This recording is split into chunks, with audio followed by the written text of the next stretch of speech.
Hello, everyone. My name is Raven Manygoats, and I'm a curatorial assistant in the Art of the Americas and worked closely with John Quick Smith on Indigenous Identities Here, Now, and Always, which is now on view at the Zimmerli Art Museum, now through December. I'm also a PhD candidate in the history department here at Rutgers. Before beginning, I would like to acknowledge that the land on which I stand on right now is part of the ancestral lands of the Lenape people, who were forcibly removed and now live throughout the United States and Canada in diaspora. I want to acknowledge the Lenape's experiences of historical and contemporary disenfranchisement, but also recognize and celebrate their perseverance and survival. I want to thank you all for joining us this evening, and thank you especially to Erin for being our first speaker in our virtual Artist Talk series in support of the ongoing exhibition, Indigenous Identities Here, Now, and Always. The Zimmerli's operations, exhibitions, and programs are funded in part by Rutgers, the State University of New Jersey, and income from the Avenir Endowment Fund and the Andrew W. Mellon Endowment Fund, among others. Additional support comes from the New Jersey State Council on the Arts, Bloomberg Philanthropies, and the donors, members, and friends of the museum. Indigenous Identities was curated by the late John Quick Smith and marks her largest curatorial endeavor with over 100 artworks across a range of media from beadwork and jewelry to video and painting. The exhibition foregrounds the significance of identity in art making through the diverse practices of 97 artists representing more than 50 distinct Indigenous nations from across North America. We are thrilled to have Erin's work in the exhibition. Her piece, spawning Iqalukpik Double from Tustumena Lake, is on view in our main exhibition space. We are honored to have Erin join us tonight, and after Erin's discussion of her art practice, we will open up to questions from the audience. So feel free to put them in the Q&A function. So Erin Ggaadimits Ivalu Gingrich is a Koyukon Diné and Inupiaq carver and interdisciplinary artist working and subsisting on the Dena'ina homelands in South Central Alaska. Honoring her Arctic and subarctic ancestral homelands, Ivalu's work represents what has tied her and her ancestors to the north.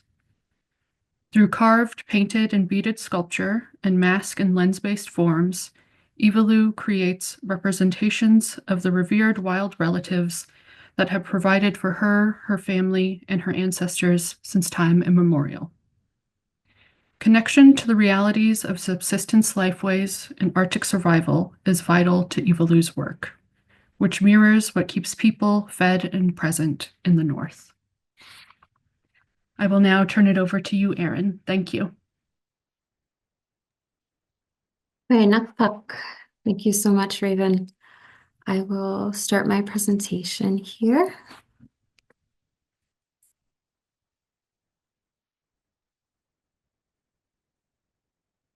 Here we are. So, as Raven mentioned, Uvanga Erin Ggaadimits Ivalu Gingrich, Pagalifsi Ublulotak, Uvanga Koyakan Diné Suli Inupiaq, Uvanga Carver Suli, interdisciplinary artist. I am Erin Ggaadimits Ivalu Gingrich. My Indigenous ancestry comes from the Koyukon Diné people as well as the Inupiaq, and this is me. Before I start, I always like to acknowledge the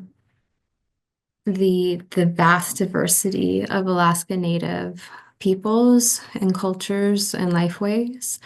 And so when I talk about being Alaska Native and talk about my cultural experience and cultural knowledge, it is only a small facet of all of which we have present up here in the north and in Alaska. Alaska is home to over 300 tribes, the most in any state in the United States. And so there's so many different folks up here with so much different cultural knowledge, cultural ways, and I always like to acknowledge that before I start talking about what it means to be Alaska Native to me and what it means to be Diné and Inupiaq. So before I talk about my arts practice, I have to talk about my homelands or my Nunat. Um, oh, sorry. I am very fortunate to have ancestral ties to Nome, Nulato, and Ukiyavik. Um, these photos here are from subsistence practices in the 90s that I was raised with my elders and my family. Um, this is essentially the central part of my education that I received as an Alaska Native person, that my family gave me, and how I was raised in subsistence lifeways that really now situate so much of my work.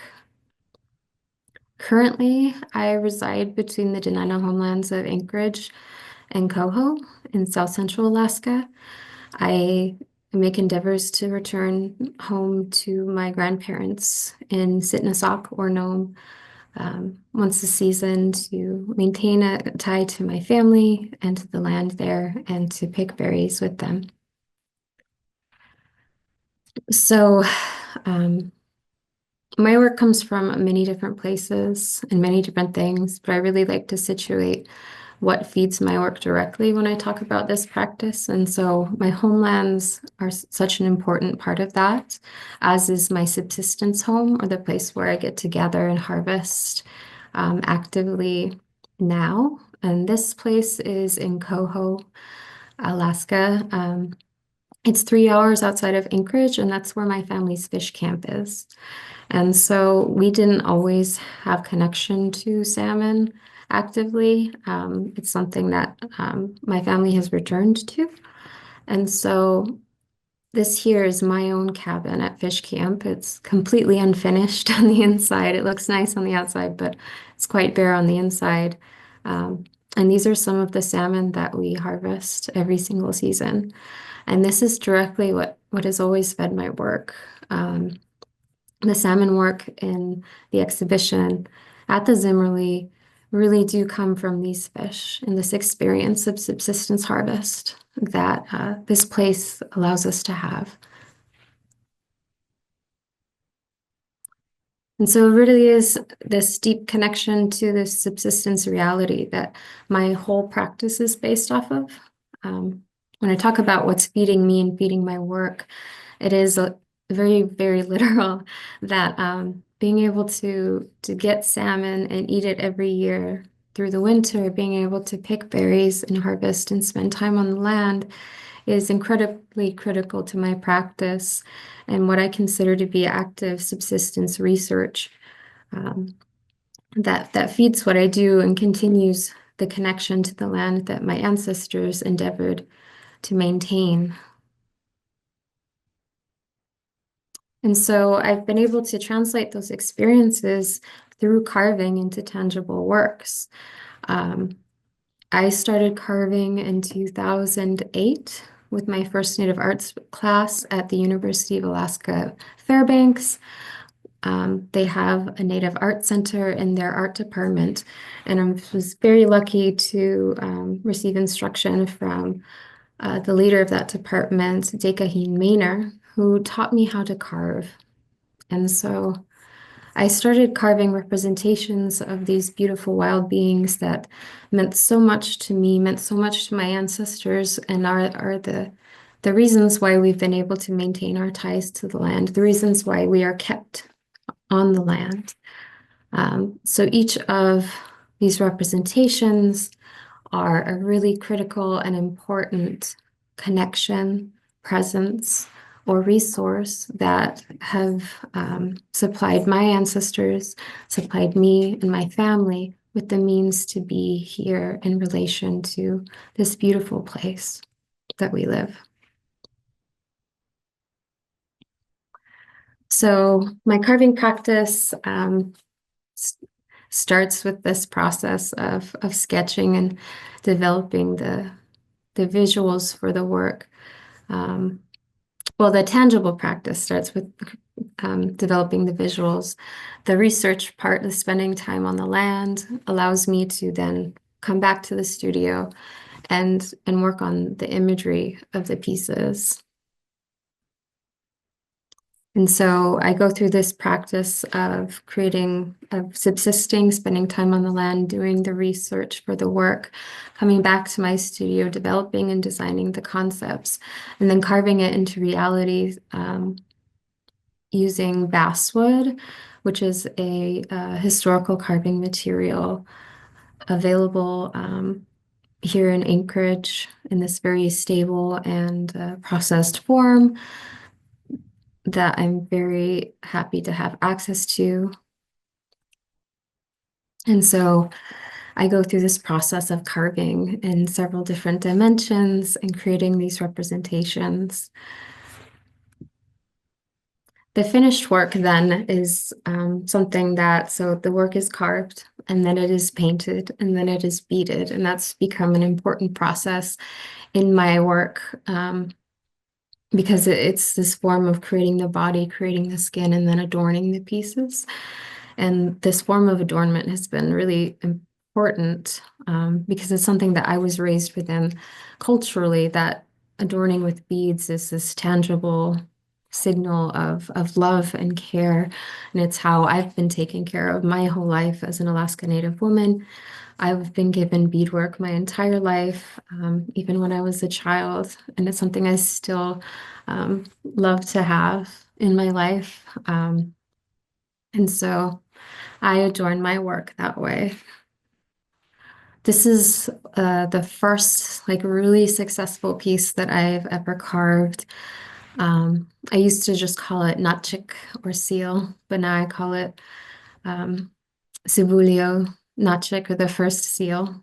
I created this while I was still an undergrad, and this mask really helped me make the decision to take art seriously as a practice because I was studying wildlife biology for several years before I committed to art as a career move. And so this notchik, or this seal mask, as you can see here, it's been carved, it's been painted, and it's been adorned with beads, which connect the eyes to where the whiskers are. And that connection is a direct representation of how seals see in the water. Their whiskers play an important part of their anatomy and their ability to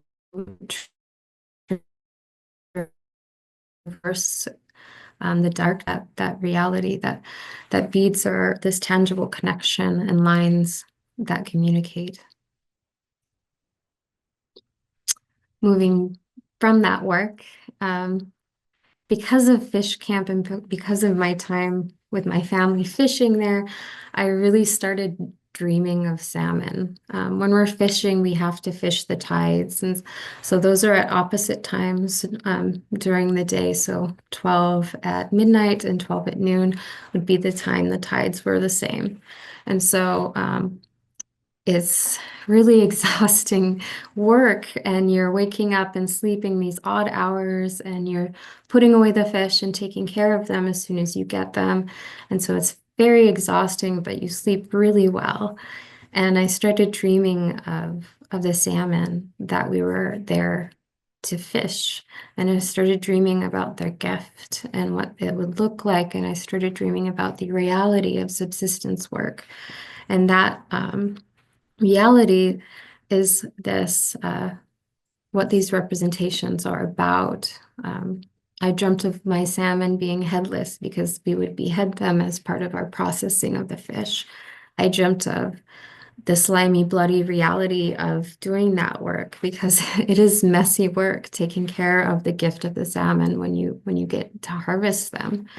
And so I've been creating representations of salmon ever since, because every year it continues to be a cycle of giving that I get to be a part of. And every year I give myself more salmon and the salmon give themselves to me.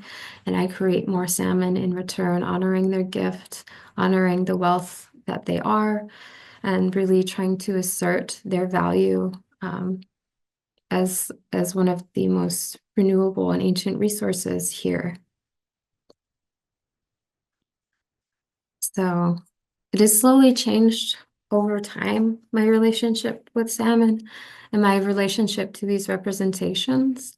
The more time I spend harvesting fish and the more time I spend making, the better the more close these representations feel, the tighter the ties I have to them and to this work of making representations of Iqalukpik or salmon.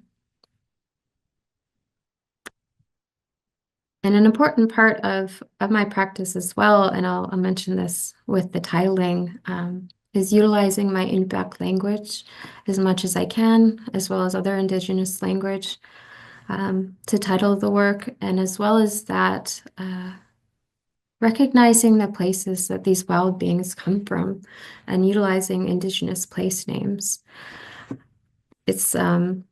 It's become really important to me to recognize that like wild beings come from wild places, and these are real places. And it's not, we go to the grocery store and we see these beautiful resources, you can buy salmon, right? But it doesn't tell you the kinds of places we should be protecting, their homes.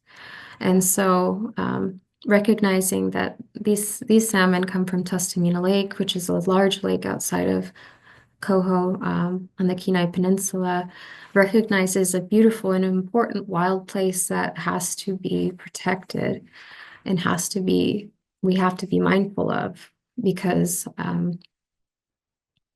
we are a part of this system, and they are as well. And yeah, these wild beings need wild places, and we have to enact protections in order to maintain our connection to them in this way. As well as representing salmon, there are many other wild beings and wild, more than human entities that I represent in my work. One of those is our berries.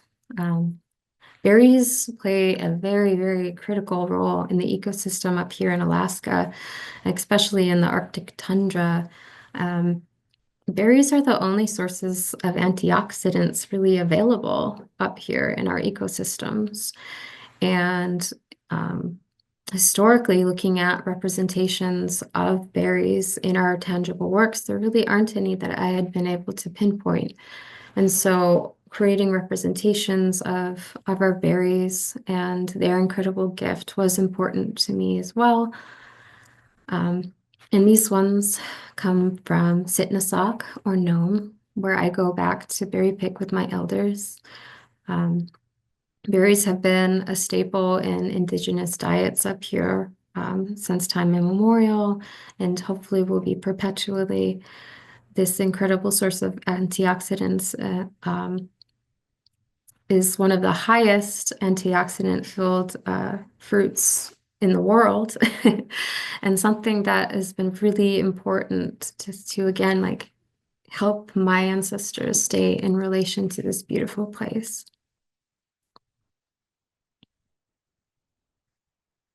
So moving back to salmon work, this one is very similar to the piece in the Zimmerli at this moment. The spawning Iqalukpik Double from Kasilof.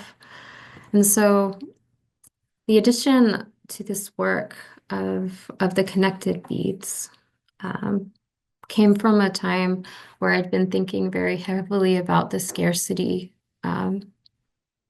the levels of scarcity and abundance that are present in salmon populations and fisheries up here in Alaska, and the incredible gift that we get given when we get to harvest more than one fish. To be honest, it's quite sad if there's only one salmon that you get to harvest that gives itself to you.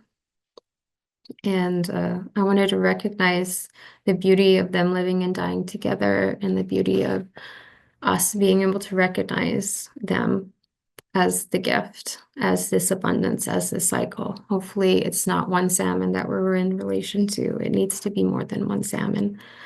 And trying to honor that, because they are deeply connected to one another, and we are also deeply connected to them. This piece is called a kargik from Sitnasak. I did an exhibition in 2022 called Alungak, which means to change or be different than before. And so I was trying to recognize the deep and innate ability of our wild relatives to change, adapt, and transform. And that's what this work is in connection to. This is a willow ptarmigan, which is a really important food resource up here, and bird. And they change every year during the seasons. They change from a beautiful golden mottled color into a pure white camouflage with their environment. And the Ilungak show happened in 22, not too long after or during or through our transition with the pandemic. And I really wanted to highlight the importance of recognizing transformation and change as being natural. There's been so much resistance to adapting to our environment changing. And I really wanted to pinpoint the reality that that change is a power. To be able to adapt is a critical ability of survival that our wild relatives innately have, and that my ancestors saw as being some of the most important power that one could have. My ancestors really believed that the ability to transform in any way was the highest and most important power that one could achieve. And so, as a part of this show, this piece is also a part of this exhibition. This is a Tetirgach or sandhill crane. And again, recognizing an innate ability to transform from an egg to an entire crane, just this innate ability to see that things shift and change naturally. Our forms and our ways should also shift and change naturally. And as our climate continues to adjust as well and be disrupted, I think it's incredibly critical we recognize that our inflexibilities are detrimental to our ability to continue to be in healthy relation to where we are and how we live.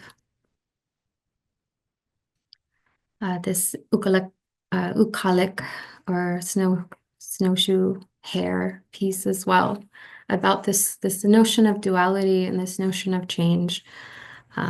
They shift through every season, and we need to learn to do that as well.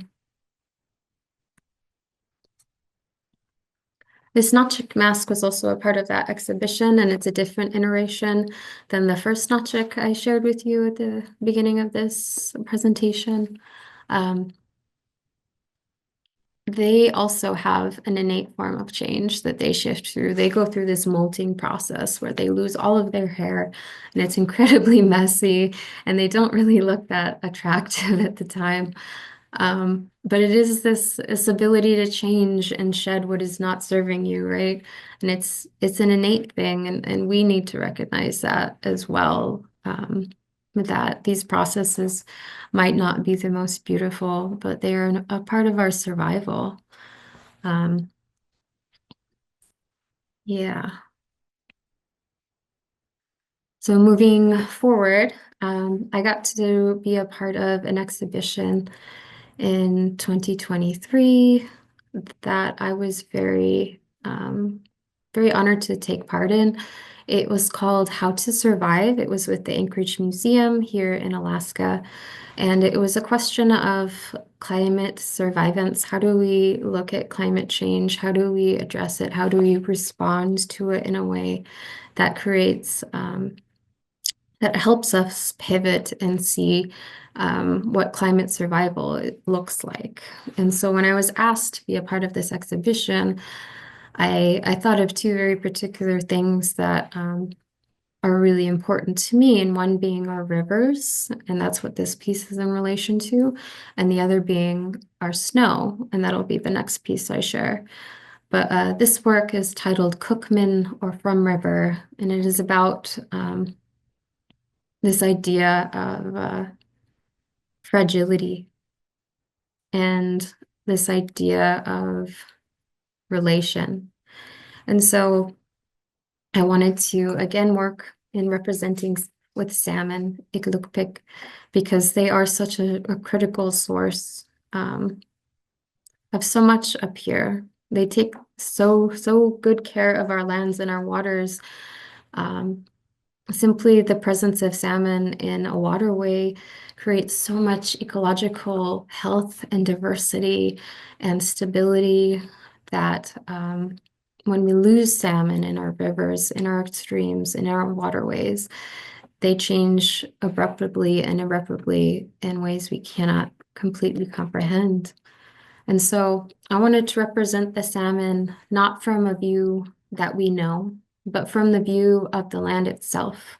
So what does the riverbed see when the salmon swim above it? What does the water see in relation to the salmon? Let's stop thinking about salmon in terms of us and start thinking about salmon in terms of everything else. And so that's what this piece intended to do, to really pivot our view, to see the salmon from beneath in this way that they are vulnerable, in this way that they do hold a different place in our perspective. And so this work, the other work in that exhibition is called Apunmin, or From Snow. Again, I wanted to pivot one's view of this relationship to this thing being snow. And I really wanted to integrate the concept that it is an important and critical part of home, an important and critical part of our lifeways and our being.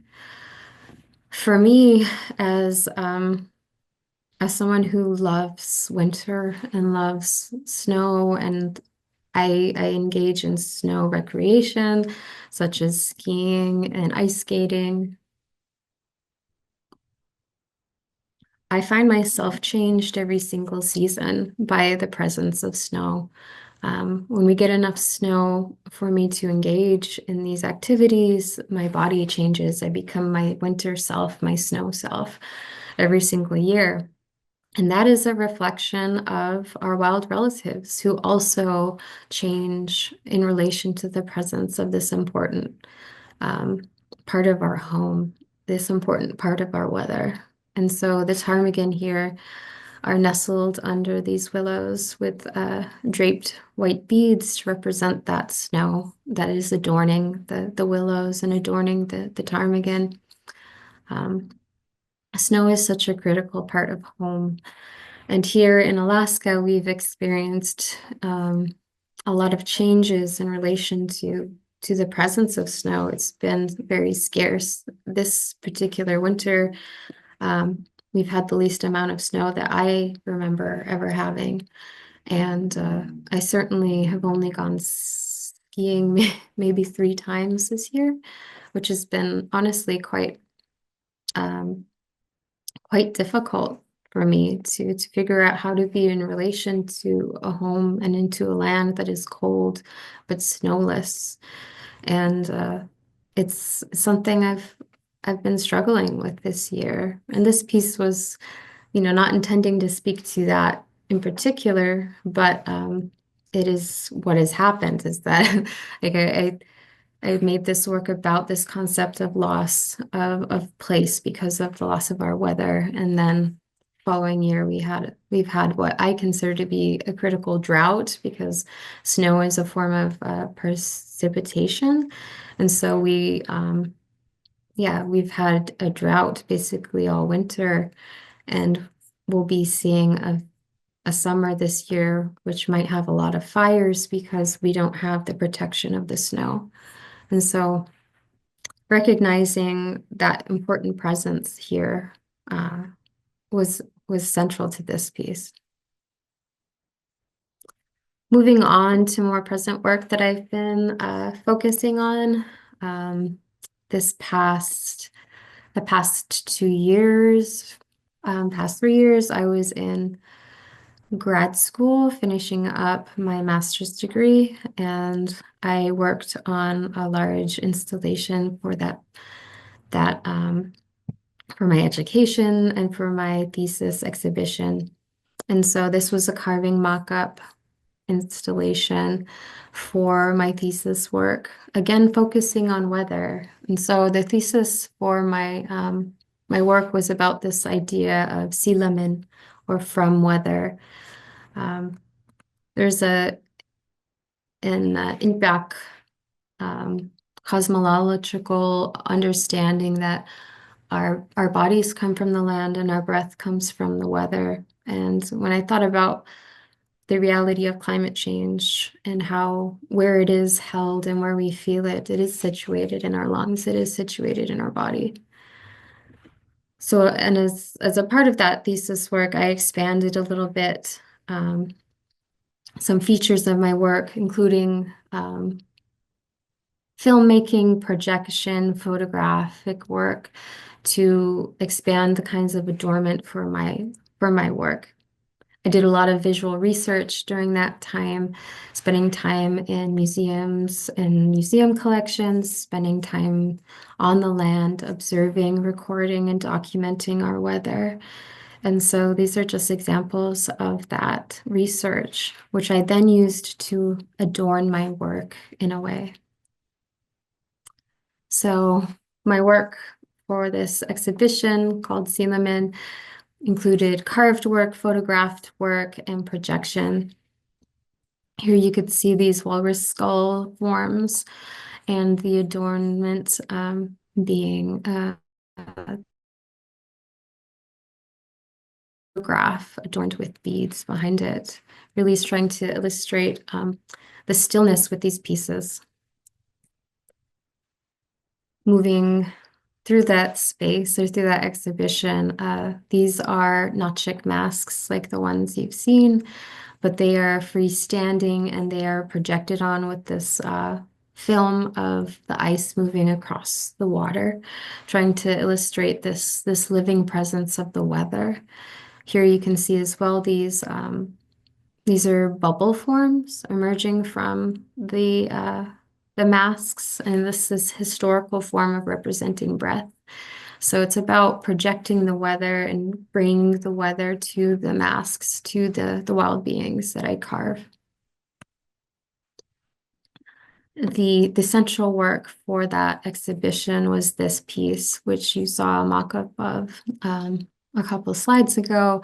This work features a Nanook mask or polar bear mask and its ribs situated on a wall and projected on with snowfall. So this was falling snow. It was a 15-minute looped clip of snowfall that I recorded here at home to try to give the Nanook its breath and adorn the work and insulate it with its weather.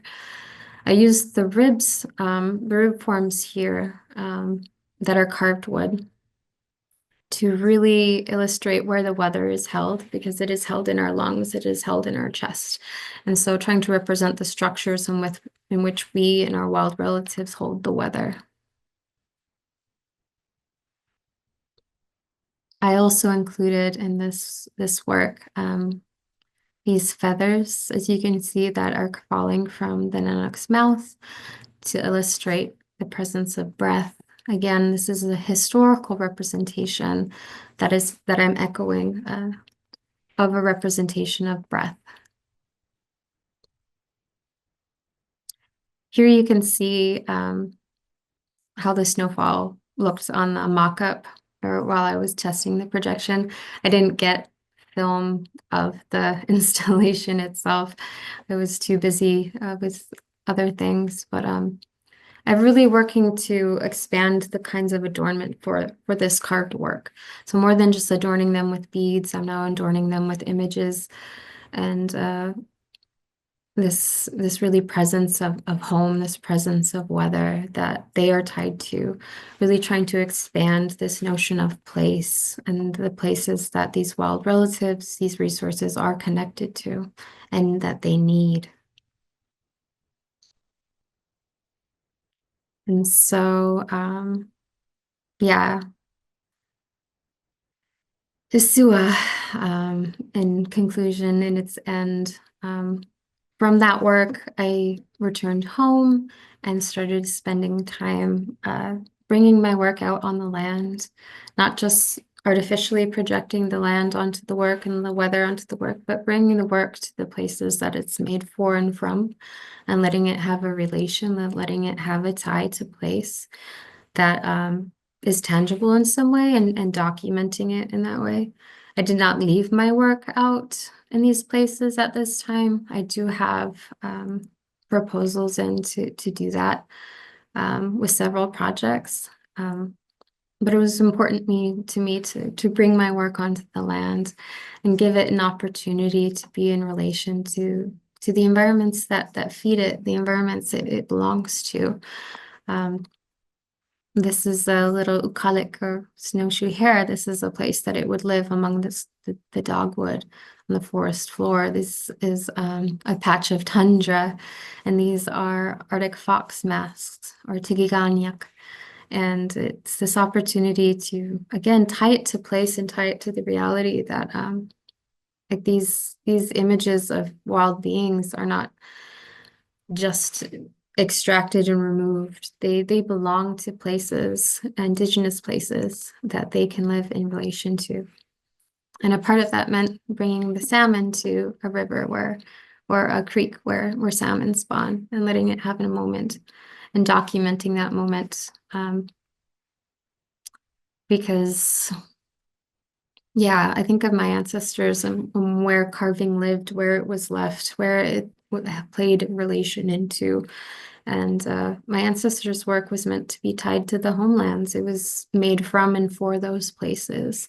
And so bringing my work back to wild places feels like an important part of this cycle, an important part of what these wild places have given me.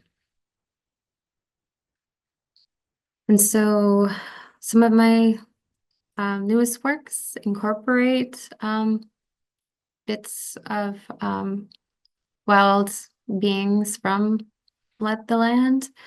This mask is a cis or black bear, and last fall I went out and harvested some devil's club, which is an important medicine plant up here, and adorned it onto the mask, really situating it in relation to this this medicine.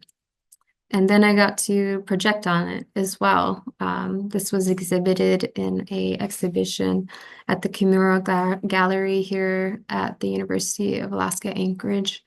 And again, this is snowfall, and this place that I filmed it is where the Devil's Club was harvested. And so tying it to this reality that this work comes from real places, and real places that we have to really consider when we think about our choices and our values, and really trying to assert the value of wild places and wild beings that we share these beautiful places with.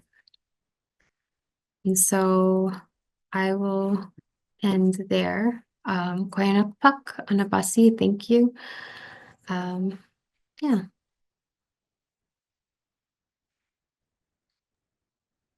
Thank you for that wonderful talk, Erin. That was great.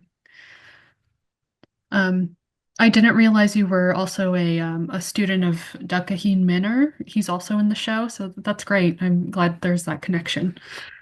Oh, that's Um, lovely. yeah. Okay. So I was also curious about your archival practice or your research practice, and I was wondering if you could talk more about that, how you go to visit like museum archives, but you also learn from the land, probably your elders as well. And I was just curious about, your research process. Yeah, absolutely. I feel very privileged to get to have spent a lot of time in museum collections in a lot of different ways. Um, when I'm in museum collections, the kinds of research I'm doing, it's like shifted and expanded as I've learned like the different things that I need. And so a part of that has been visiting cultural belongings, and carvings in all their different forms, and looking at these different echoes of representation that exist throughout the carving discourse.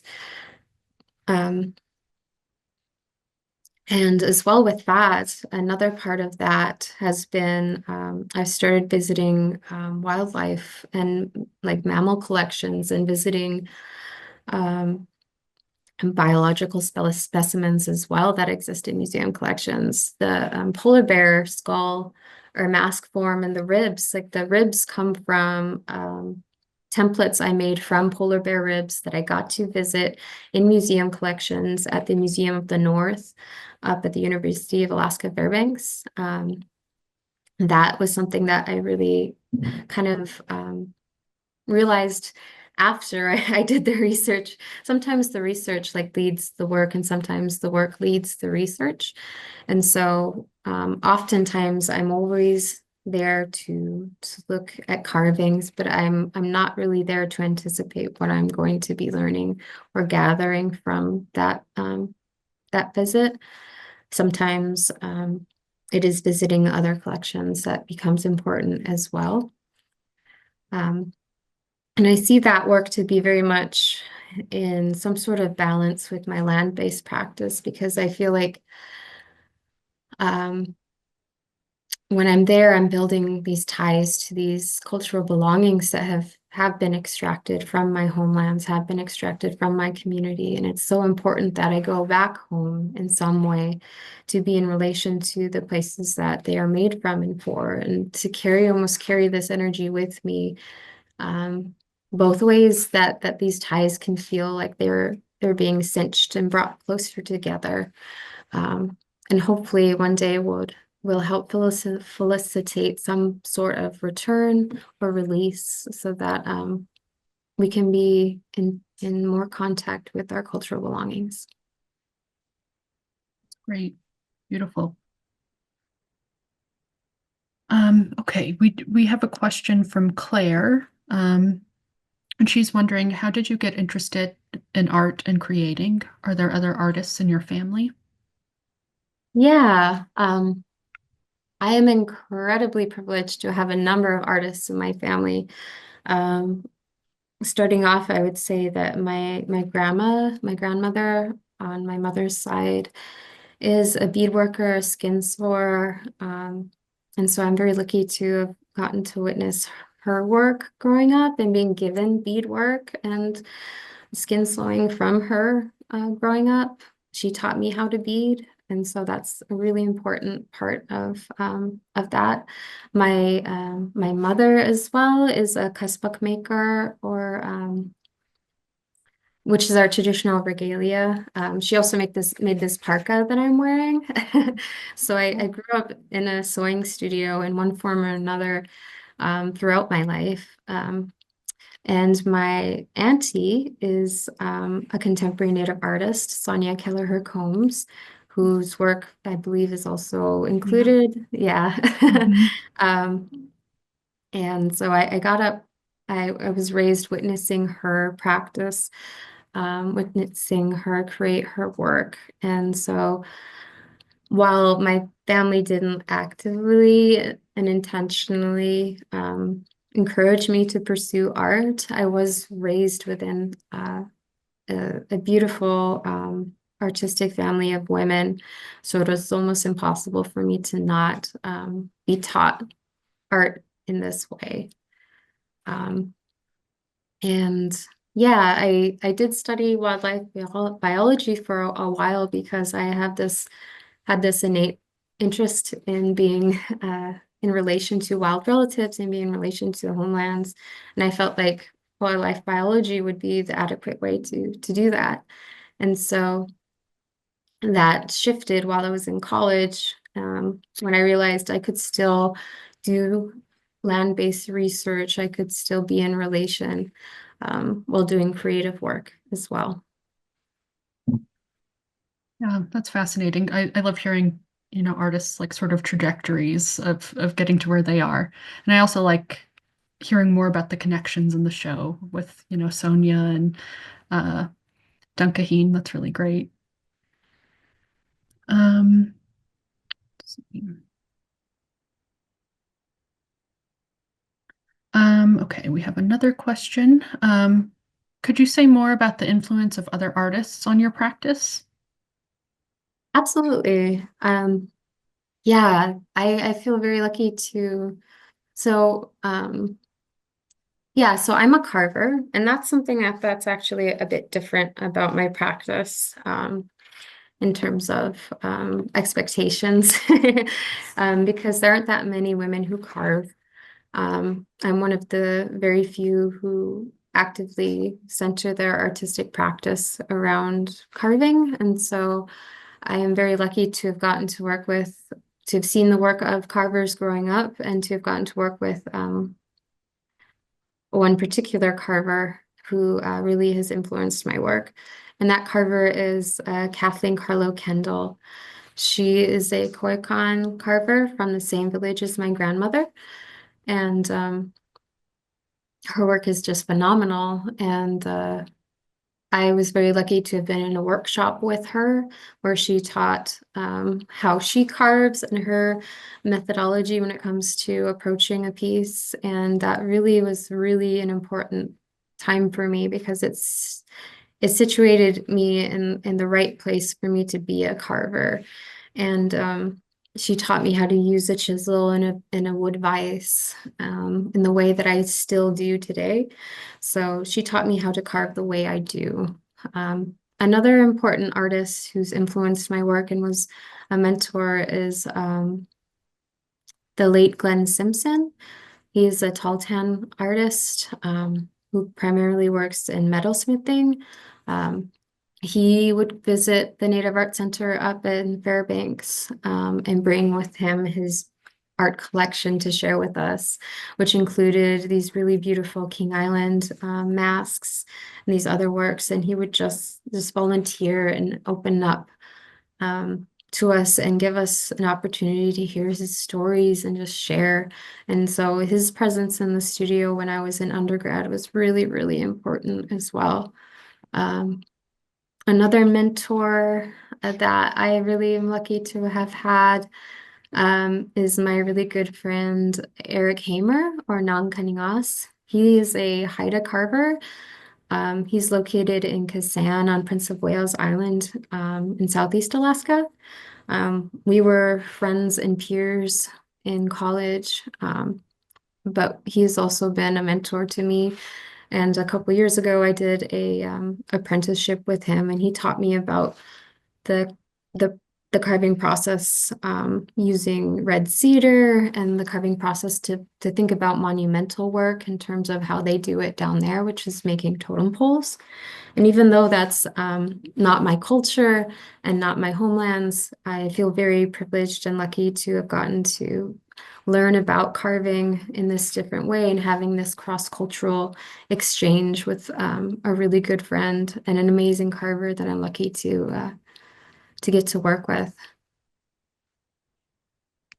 Yeah, that's amazing. And also in your talk, you mentioned how just how diverse Alaska is, right? There's so many cultures, so many people to learn from, and that's amazing.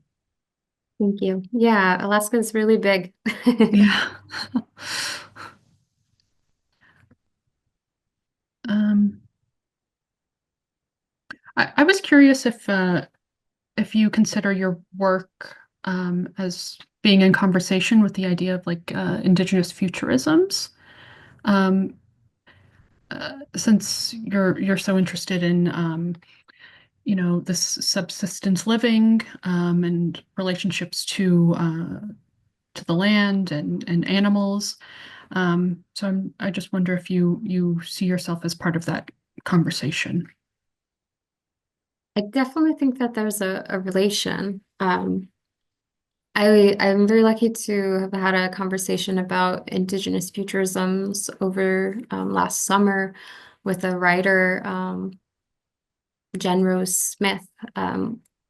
She published a publication with the Inuit Art Quarterly over the summer, last summer. That was an interview with me and another artist, Rachel Martin, where we got to have conversations about futurisms and our connection to that movement essentially, right? Um, and I definitely feel like there are ties, but I am very, very conscious of it being about like I see my work about this direct presence, this tangible thing we have right now.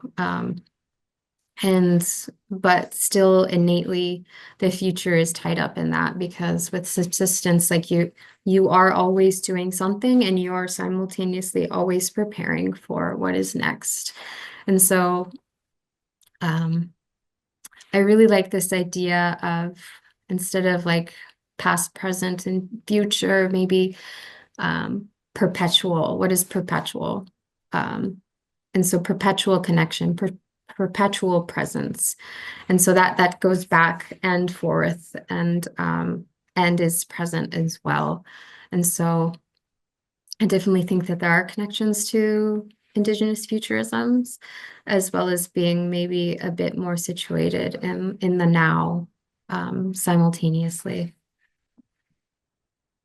Yeah, that makes sense. It offers an interesting perspective to that conversation, I think. So that's great. Thank you. Yeah. Okay.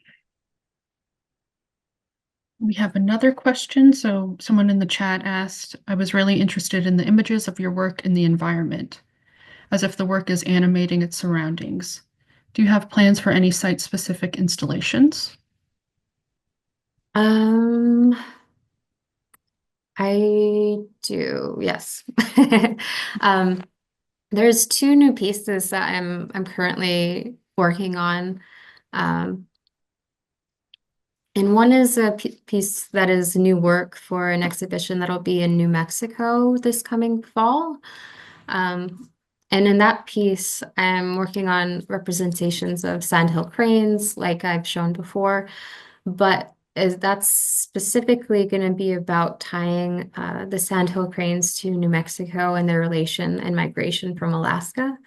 So this connection to place and this free mobility that our wild relatives have and how important that is to survival, how innate that is to being unsettled, because these animals don't settle, right? They maintain movement and free mobility over the land and allow them to have connection to place that is plural, right? Their home is many things. And that's something that I'm going to be working on uh, over the summer and soon. There's another exhibition I'll be having in the fall that I'm hoping I haven't completely finished the proposal for that work, but I am hoping to make more salmon. But this time, like the piece in the Zimmerli, where it's two connected, I want to make an entire room connected of them. So basically be completely surrounded by connected salmon. And this will be in a small solo exhibition in a small gallery here in Anchorage.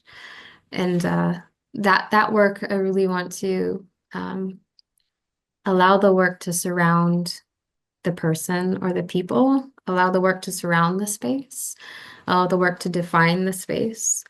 Because I think it's really important to situate our relation in these spaces, right? Our relation in these wild places up here in Alaska are very different. And when you recognize that when you can be somewhere and be, yeah, not the center of things, but surrounded.